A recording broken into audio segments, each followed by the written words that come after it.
Programa Democracia e Trabalho. Realização Sindipetro, RN, Sindicato dos Petroleiros e Petroleiras do Rio Grande do Norte. Apoio CTB, Central dos Trabalhadores e Trabalhadoras do Brasil. FUP, Federação Única dos Petroleiros. Uma produção idealizada pelo Sindipetro, RN, pela campanha Privatizar faz mal ao Brasil. Acesse o site www.sindipetrorn.org.br.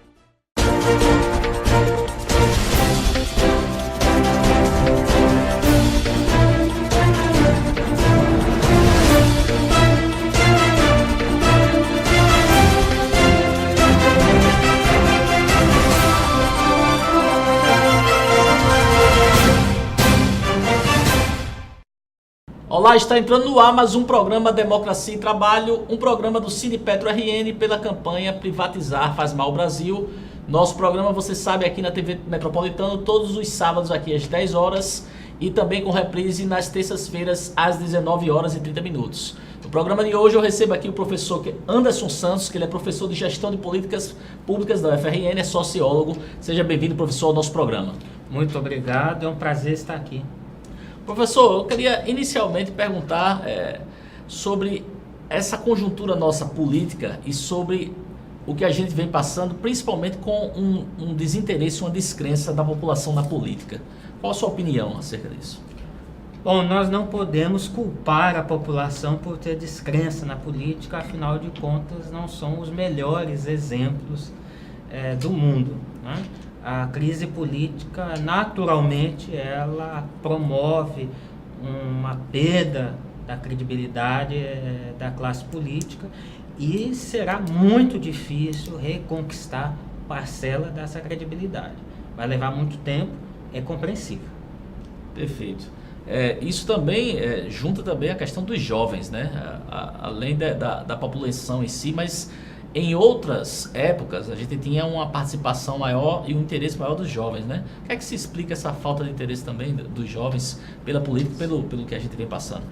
Bom, a questão da juventude talvez esteja ligada com uma necessária uma atualização, né? Uma reconfiguração do movimento estudantil visando aproximar-se, né, do estudante contemporâneo, que utiliza redes sociais, que tem um tipo distinto de engajamento, né? Agora, de fato, é preciso reconstruir a ideia de que o jovem ele tem uma contribuição a dar em prol do bem público, né? Isso tem se perdido muito. O jovem, o estudante, tem um compromisso com a mudança social, com o questionamento da situação atual, né? Ele tem que sonhar com um futuro melhor, ele tem que acreditar de que ele vai construir um futuro melhor. Então é preciso reconstruir as bases para reconquistá-los. Perfeito. Aproveitando esse ensejo, a gente sabe que o governo Temer aí está com 96%, né, de desaprovação. Essa descrença na população, na juventude, está ligada a inúmeros fatores, como as reformas que são implementadas aí, polêmicas e sem ouvir a população. A sua opinião sobre as reformas e sobre o governo? Pois é, 96% de reprovação não é para qualquer um, é um feito, né? Então, nesse sentido, nós podemos dizer tranquilamente que o governo Temer entrou para a história, não é?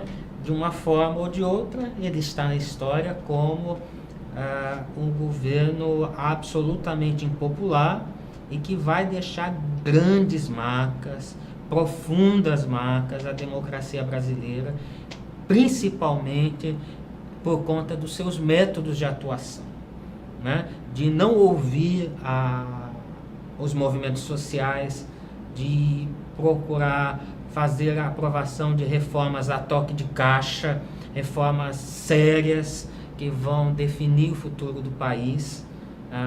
E veja bem, essa questão dos jovens e a questão da população, eu penso que nós não podemos censurá-los, não é? Realmente a coisa não vai bem. Então, qualquer pessoa de bom senso, ela pelo menos, né, questiona o atual estado de coisas. Verdade. Você, como professor de políticas públicas, também deve analisar que o governo, além de ter implementado essas reformas, né, a toque de caixa, também tem retirado uma série de debates e uma série de direitos e investimentos em setores específicos, né, do setor público, né?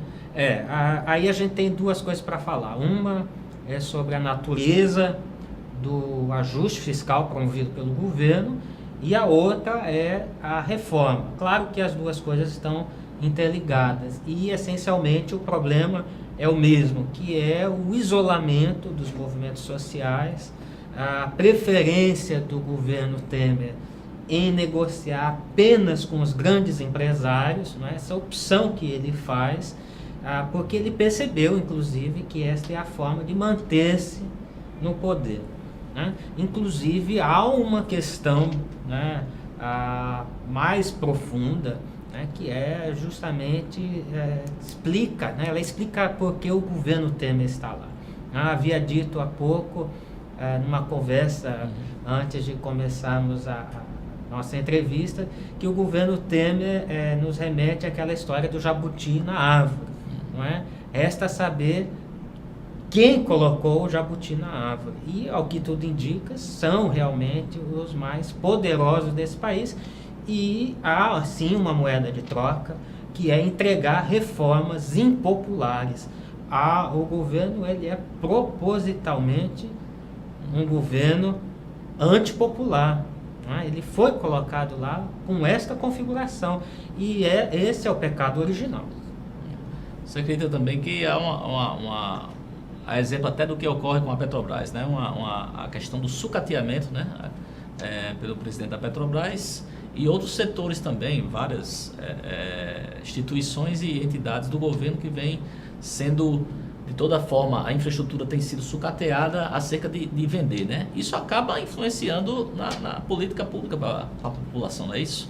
Pois é. Então, vou retomar o raciocínio anterior, porque, no meu entendimento, a própria proposta de ajuste fiscal do governo Temer é inconsistente, porque ele prega um tipo de ajuste fiscal que o governo não é capaz de entregar, porque ele amplia os gastos, principalmente os gastos relativos a emendas parlamentares, a benesses, né?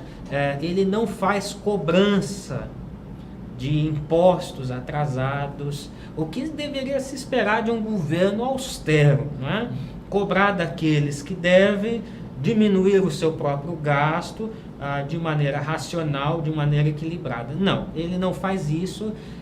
Ele é bastante violento com os cortes em relação a áreas sociais e em relação a investimentos, o que é mais grave, porque posterga a capacidade de recuperação da economia brasileira. O que acontece com a Petrobras é uma insensatez, porque ainda que o governo esperasse privatizar, deveria, não é, pelo menos prezar pela valorização da empresa, sob pena de vendê-la a preços muito abaixo do que poderiam ser vendidos, quer dizer, a preço de bananas. Esse aqui é o maior problema. E muitas vezes o que parece que é uma intenção, de que é algo propositado. De toda forma, minha crítica não se restringe à opção do Temer, mas ao fato de que esta opção ela é também em si inconsistente. Perfeito. Professor, mudando um pouco de assunto, mas vendo o cenário mundial e que tem também ocasionado pontos fundamentais e certas polêmicas aqui do Brasil, que diz respeito primeiro ao papel de algumas figuras que se dizem como apolíticos, né? Que negam a política, mas se candidatam e colocam-se como figura de gestor, né? Como é que você, como sociólogo, analisa essa negação da política? Bom, o fenômeno da negação da política, ele não é novo. O que pode acontecer é uma roupagem nova para a mesma tragédia. Né? Bom, a descrença na política serve a alguém. E isso é que é o importante de ser dito. Né? A quem serve a descrença na política? Bom, se você se distancia da vida política, automaticamente você entrega, não é, o controle sobre o seu próprio destino a terceiros. Então, a própria descrença na política, o discurso antipolítico, a ascensão de lideranças que se dizem apolíticas, elas têm uma trágica consequência, que é o apartamento da sociedade em relação à discussão sobre seus próprios destinos. Isso também, nessa mesma enseada, também há um avanço conservador também, de figuras conservadoras que são ligadas a um certo fascismo, né? E aí também ligado ao preconceito, ao racismo, e que tem achado dentro da sociedade, um apoio, né? Eu vou cometer aqui um risco, né? Eu vou de ser mal entendido, mas no meu entendimento, esse crescimento, eu não diria de uma onda conservadora, eu diria que esses discursos virulentos, né, se deve à fraqueza da sociedade e das instituições de reprimi-los na sua origem. Então, discursos antidemocráticos, eles devem ser repelidos com todas as forças. Né? Eventualmente, um deputado que venha fazer apologia à ditadura militar deve, de fato, sofrer uma sanção, né, por parte dos seus próprios pares. E é de se lamentar que o controle social não tem sido eficiente para impedir que esse tipo de discurso viceje. Pelo contrário, ele começa como um discurso de nicho, as pessoas tendem a deixar isso para lá, e quando elas se dão conta, o monstro cresceu. Né? Esse é o maior problema. Perfeito. Professor, para a gente encerrar aqui, eu queria que o senhor fizesse uma análise do cenário para 2018, né? A gente sabe que o Lula vem sofrendo uma intensa perseguição na mídia, mas apesar disso, o Lula só cresce nas pesquisas, né? Como é que o senhor avalia o cenário para 2018? Como é que existe alguma solução para a gente sair dessa crise política e também econômica? Bom, se você me permite, eu vou fazer uma divisão. Vou primeiro falar da questão do Lula e depois eu vou falar da questão de 2018, tá certo? Primeiro, em relação ao presidente Lula, ele tem um alto índice de intenção de votos em virtude do que fez no governo.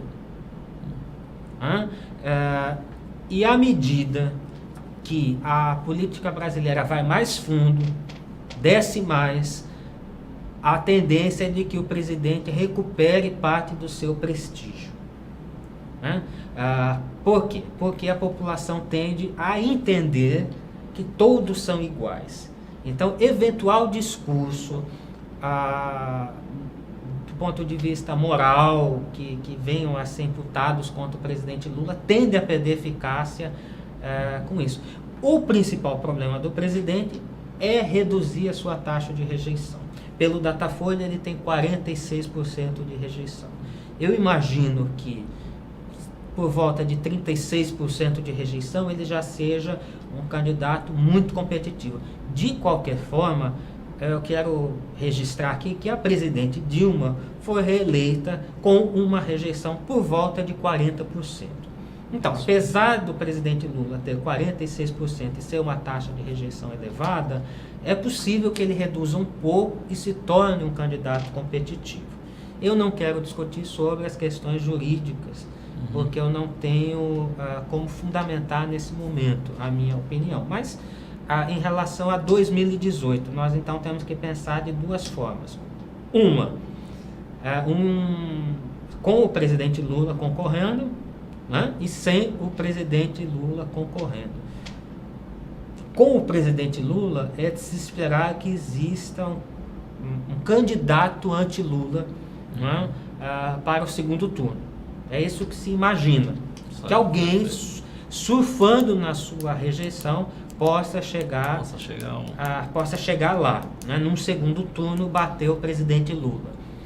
Mas sem o presidente Lula, eu imagino que a eleição seja muito parecida com a eleição de 1989, que a fragmentação foi muito grande.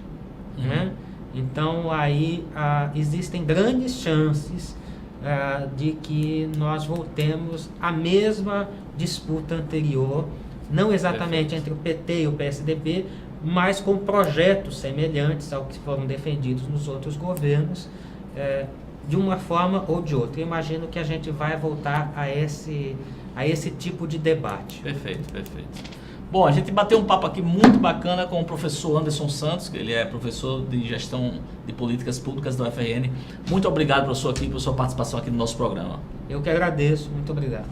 É isso aí, a gente vai para um rápido intervalo comercial e daqui a pouquinho a gente volta.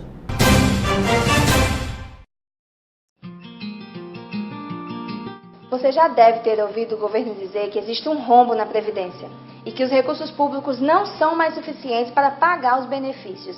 É tudo mentira. A Previdência faz parte da Seguridade Social, junto com o SUS e a Assistência Social. Todo o sistema é financiado por um conjunto de recursos, mas o governo soma apenas as contribuições dos trabalhadores e patrões ao INSS, sem colocar na conta os recursos que são determinados pela Constituição. Quando somamos todas as receitas da Seguridade e subtraímos as despesas, o saldo é positivo. Entre 2001 e 2014, o lucro da Seguridade Social foi de 765 bilhões de reais. Temer e o Congresso querem desviar o dinheiro da nossa aposentadoria para pagar a dívida pública aos banqueiros e obrigar você a fazer um plano privado de previdência.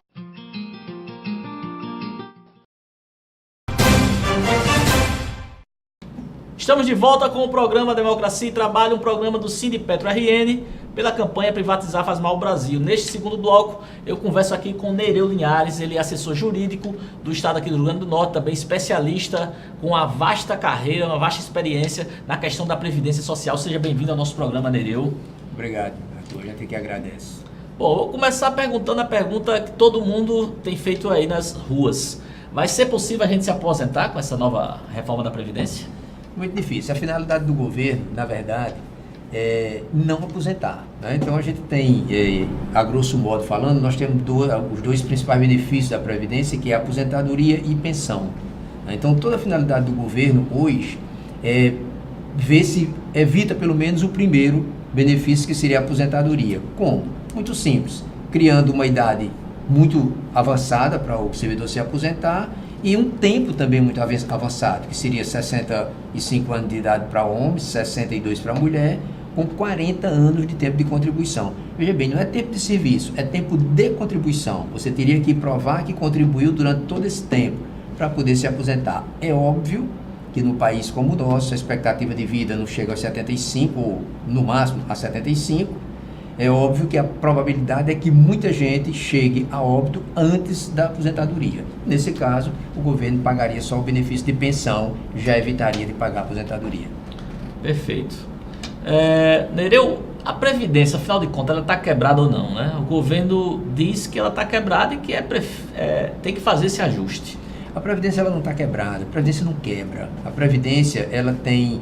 os mecanismos que sustentam a Previdência não tem como deixá-la quebrar, entendeu, Arthur? A Previdência ela tem a obrigação de fazer cálculo atuarial periodicamente, pelo menos uma vez por ano, fazer esse cálculo atuarial, que esse cálculo atuarial é para se dizer exatamente em que pé estão as finanças, né, os recursos que são capitalizados.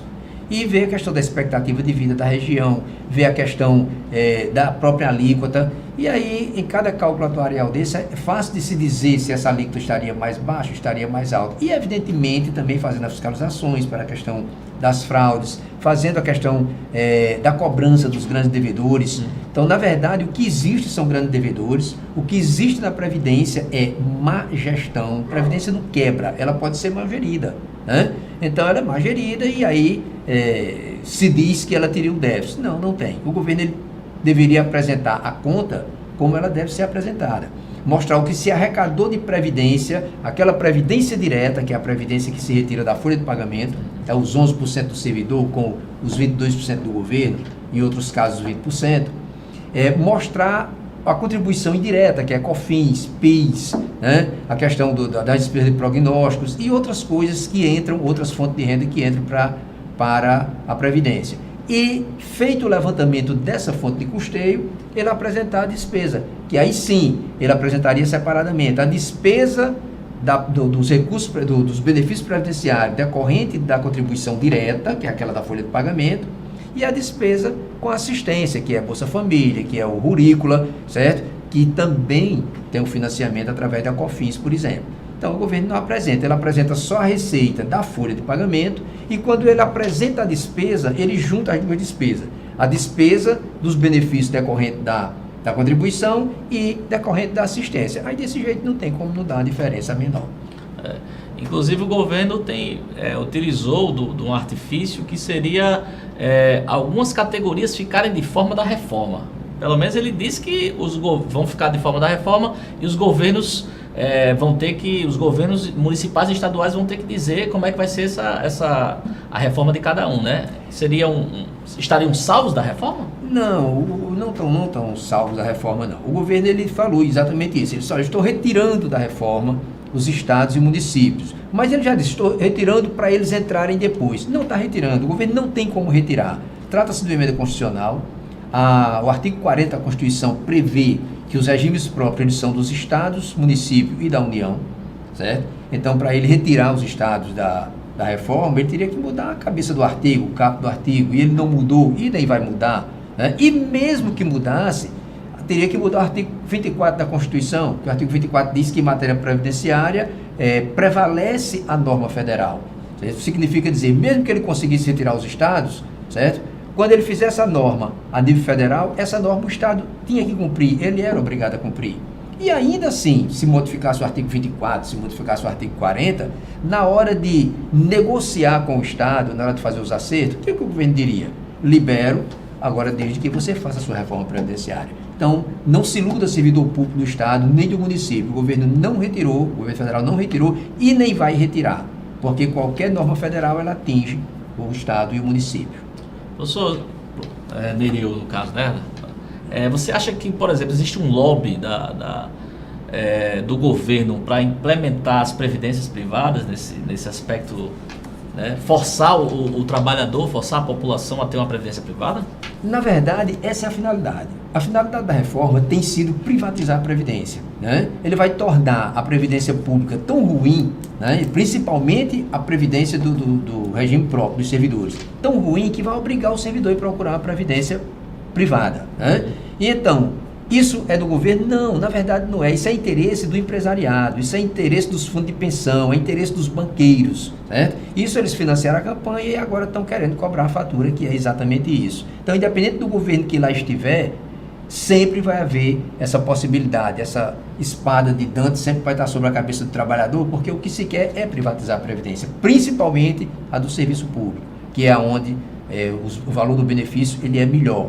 Inclusive, o governo, ele é injusto com o servidor quando ele apresenta uma propaganda dizendo que o servidor público tem privilégio. Não tem privilégio, não há privilégio. A questão é, no regime geral, que é o servidor vinculado ao INSS, ele tem um teto para contribuir e um teto para receber. Esse teto hoje é R$ 5.531. Ele só contribui sobre isso e ele recebe isso. E no Estado não. No Estado o servidor recebe como benefício o valor que ele está ganhando na ativa. Em compensação, ele contribui sobre a integralidade desse valor. Então não tem privilégio. Perfeito. Um dos pontos mais polêmicos da reforma é o aumento do tempo de serviço para poder se aposentar. Inclusive, foi um pouco injusto com as mulheres, que a gente sabe que também as mulheres têm dupla, tripla jornada, né? O governo ele não apresentou nenhum dado técnico. Simplesmente ele pegou o tempo, a idade, né? A idade da mulher, que era... A idade e o tempo. A idade que era 55 anos e ele jogou para 62. E no tempo de serviço, que era de 30 anos, ele jogou tudo para 40 anos, certo? E ele não deu nenhum dado técnico. O dado que ele formou foi que a mulher vive mais. E se ela vive mais, ela é mais cara para a Previdência. Contabilmente falando, sim, o governo não estaria errado em matéria de contabilidade, em matéria técnica, em matéria de estatística, né? Mas Previdência não é estatística, não. Previdência social, a finalidade dela é cobrir risco social. Então, primeiro se trabalha a parte social, para depois se ver a questão de recurso, a questão de financiamento. O governo está fazendo exatamente o inverso. Para ele, isso é um número, certo? O trabalhador, ele é um número, ele é um valor. E, em nome desse valor, ele aumenta a idade, ele aumenta o tempo de serviço, mas, na verdade, a Previdência Social ela tem que ver com cobertura de risco social em primeiro lugar. Perfeito. Não muito distante tem a reforma trabalhista também, né? O governo fez a reforma trabalhista pensando e publicizando que iria aumentar a quantidade de empregos. Mas agora, nas últimas semanas, o governo anunciou até um PDV, que é um plano de demissão voluntárias para os servidores. Como é que é isso, professor? Veja bem, a reforma da Previdência, ela é casada. A reforma da Previdência com a reforma trabalhista, com aquela reforma de limitação dos gastos. O governo jogou primeiro a limitação dos gastos, ou seja, o governo não pode fazer concurso, não pode nomear nos próximos 20 anos, né? Então, ele congelou os cargos que aqui estão, quem se aposentar vai ficar a vaga. Em seguida veio a reforma trabalhista. A reforma trabalhista está permitindo, né, que se terceirize no serviço público, inclusive, até a atividade fim. Ou seja, o que é que ele quer? Criar um cabide de emprego, voltar o cabide de emprego do serviço público. Isso aí cai a qualidade. E depois viria a reforma previdenciária. Tudo isso com a finalidade de jogar tudo nas mãos do mercado financeiro. Quero lembrar que em 2013 nós vivemos o período do pleno emprego. E a CLT era a mesma, entendeu? Então não tem essa história que a CLT é arcaica. Não, ela não é arcaica. Leis foram sendo feitas posteriores que foram adaptando, certo? E até que se faça. Até eu não sou contra que haja a reforma previdenciária, ela tem que haver. A reforma trabalhista teria que haver também. Mas dessa forma como foi feita, assodadamente, sem discutir com categorias, aí isso é que não dá certo. Previdência, por exemplo, ela é um tema, ela é uma matéria que deve ser tratada como política de Estado e não como política de governo.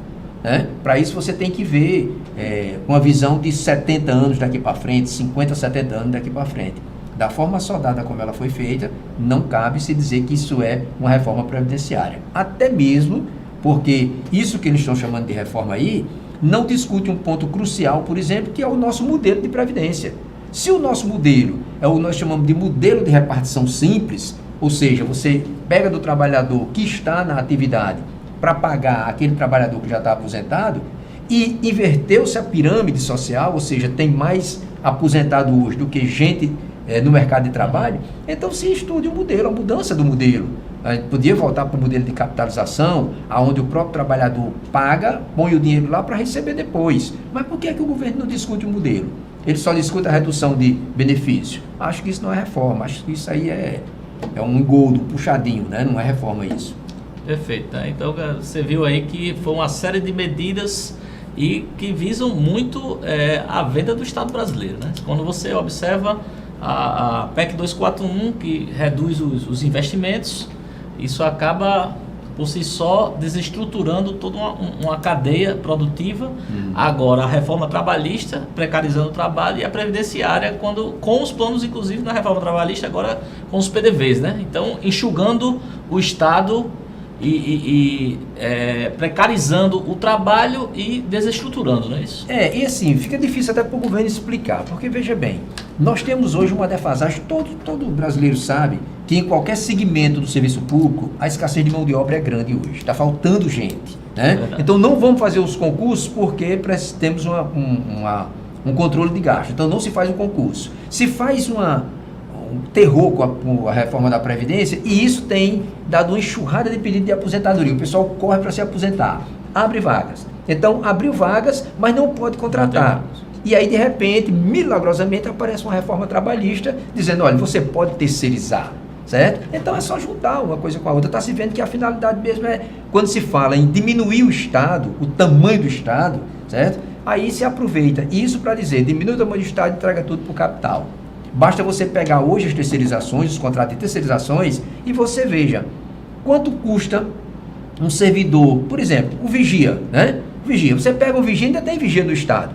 Ainda tem vigia no Estado do pessoal de carga efetiva. Você veja quanto o Estado paga, em torno de R$ 1.000 e poucos, e ele paga 3 vezes a um vigia contratado, terceirizado. Né? E quando você vai conversar com esse vigia terceirizado, ele só recebe R$ 900. Então alguém está ganhando nessa história. Alguém está ganhando. Então a finalidade não é enxugar a máquina, coisa nenhuma. A finalidade é entregar de vez para o capital, para a iniciativa privada. Para a iniciativa privada. Então tem alguém com interesse sórdido com a questão da terceirização, algo, né? Alguém interessa. Essa Exatamente. privatização que está sendo feita, né, uma privatização indireta, uma privatização branca, em nome de enxugar o Estado. Não está havendo enxugamento do Estado, coisa nenhuma. Está havendo precarização. Assim como foi feito com a saúde, que criou os planos de saúde, como foi feito com a educação, que criou a escola particular, agora está se fazendo com a Previdência e com a segurança. Está pipocando empresa de segurança em tudo que é de esquina aí, segurança privada. Perfeito. É isso aí, a gente bateu um excelente papo aqui com o Nereu Linhares, ele é assessor jurídico do Estado do Rio Grande do Norte, especialista em Previdência Social. Nereu, muito obrigado por sua entrevista aqui no programa Democracia e Trabalho. Nós que agradecemos e estamos à disposição, sempre que precisar.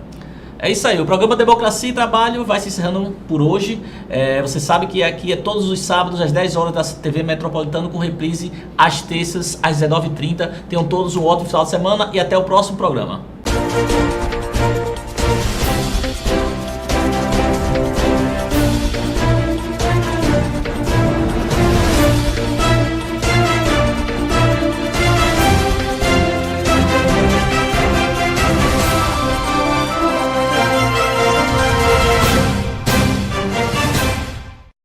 Programa Democracia e Trabalho. Realização Sindipetro, RN, Sindicato dos Petroleiros e Petroleiras do Rio Grande do Norte. Apoio CTB, Central dos Trabalhadores e Trabalhadoras do Brasil. FUP, Federação Única dos Petroleiros. Uma produção idealizada pelo Sindipetro, RN, pela campanha Privatizar faz mal ao Brasil. Acesse o site www.sindipetrorn.org.br.